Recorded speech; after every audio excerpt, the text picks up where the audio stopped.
Subscribe ಆಗಿ ನಮ್ಮ ಚಾನಲ್ಗೆ. ಹೊಸ ವಿಡಿಯೋಸ್ಗಳಿಗಾಗಿ ಬೆಲ್ ಐಕಾನ್ ಪ್ರೆಸ್ ಮಾಡೋದನ್ನು ಮಾತ್ರ ಮರಿಬೇಡಿ.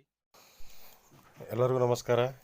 ಇವತ್ತು ನಾವು ನಮ್ಮ ದಸರಥ್ ಅವರ ಒಂದು ಕೋಳಿ ಫಾರ್ಮಿಗೆ ಬಂದಿದ್ವಿ. ಅದರಲ್ಲಿ ಒಂದು ಸ್ವಲ್ಪ ಆಡು ಸಾಕಾಣಿಕೆ ಕೂಡ ಮಾಡಿದ್ದಾರೆ. ಸುಮಾರು ಒಂದು 10 ಆಡು ಬೇರೆ ಬೇರೆ ತಳಿ ತೊಗೊಂಬಂದರೆ. ಒಂದಿಷ್ಟು ಸೋಜತ್ ಆಯಿತು, ಉಸ್ಮಾನಿ ಬಾದಿ ಆಯಿತು.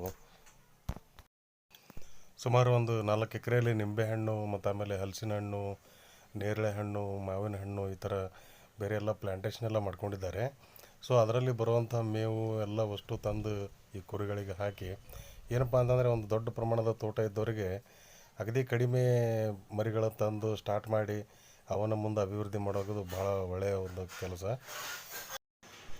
ಅವ್ರ ಉದ್ದೇಶ ಏನಪ್ಪ ಅಂತಂದರೆ, ಸ್ಟಾರ್ಟಿಂಗ್ ಇವರ ಬೆಳವಣಿಗೆ ಯಾವ ಥರ ಬೆಳೀತವೆ, ಆಮೇಲೆ ಆಹಾರ ಪದ್ಧತಿ ಏನು, ಇದ್ರದ್ದು ಹೆಲ್ತ್ ಯಾವ ಥರ ಇರುತ್ತೆ ಅನ್ನೋದನ್ನು ಸ್ವಲ್ಪ ಅದ್ರ ಬಗ್ಗೆ ಸ್ಟಡಿ ಮಾಡಿ ಆಮೇಲೆ ಸುಮಾರು ಒಂದು 200 ಆಡು ಸಾಕಾಣಿಕೆ ಮಾಡೋ ಪ್ಲ್ಯಾನ್ ಇಟ್ಕೊಂಡು ಸುಮಾರು ಒಂದು 4-5 ಲಕ್ಷ ರೂಪಾಯಿ ಹಾಕಿ ಆಲ್ರೆಡಿ ಇವ್ರದ್ದು ಶೆಡ್ ಎಲ್ಲ ದೊಡ್ಡ ಪ್ರಮಾಣದಲ್ಲಿ ರೆಡಿ ಇದೆ. ಆ್ಯಕ್ಚುಲಿ ಅವರು ಮುಂದೆ ಮಾಡಬೇಕು ಅಂತ ಪ್ಲ್ಯಾನ್ ಮಾಡಿಕೊಂಡೇ ಮಾಡಿರೋದು.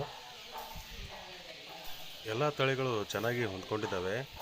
ಏನಪ್ಪ ಅಂತಂದರೆ, ಮೊದಲು ವಾತಾವರಣಕ್ಕೆ ಹೊಂದ್ಕೊಳ್ಳೋದು ಬಹಳ ಒಂದು ದೊಡ್ಡ ಮಹತ್ವದ ಕಾರ್ಯ. ಯಾಕಂತಂದರೆ ಕೆಲವೊಂದು ನಮ್ಮ ಈ ವಾತಾವರಣಕ್ಕೆ ಹೊಂದ್ಕೊಳ್ಳೋದಿಲ್ಲ. ಯಾಕಂದ್ರೆ ನಮ್ಮ ಹತ್ರ ಸ್ವಲ್ಪ ಬಿಸಿಲು ಜಾಸ್ತಿ, ಹಾಗೂ ನಮ್ಮ ಈ ಭಾಗದಲ್ಲಿ ಅಂದರೆ ನರಗುಂದ, ಗದಗ ಭಾಗದಲ್ಲಿ ಮಳೆನೂ ಭಾಳಷ್ಟು ಕಡಿಮೆ ಇರೋದರಿಂದ ಯಾವ ಥರ ಹೊಂದ್ಕೊಳ್ತಾವಪ್ಪ ಅನ್ನೋದೇ ಒಂದು ದೊಡ್ಡ ಇದು.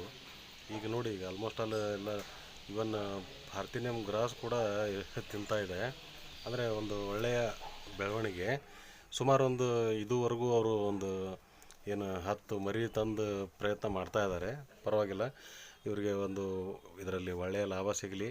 ಆಮೇಲೆ ಹೊಸ ಇನ್ನೂ ಬೇರೆ ಬೇರೆ ತಳಿಗಳು ತಂದು ಒಂದು ದೊಡ್ಡ ಪ್ರಮಾಣದಲ್ಲಿ ಮಾಡಲಿ ಅಂತ ನಮ್ಮ ಹಾರೈಕೆ.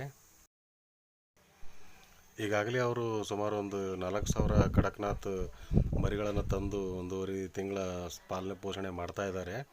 ಇನ್ನು ಅದರಲ್ಲಿ ಎಷ್ಟು ಬೆಳವಣಿಗೆ ಆಗುತ್ತೆ ಅದ್ರ ಪ್ರಕಾರ ಮತ್ತೆ ಈ ಆಡು ಸಾಕಾಣಿಕೆ ಕೂಡ ದೊಡ್ಡ ಪ್ರಮಾಣದಲ್ಲಿ ಮಾಡುವ ಒಂದು ಉದ್ದೇಶ.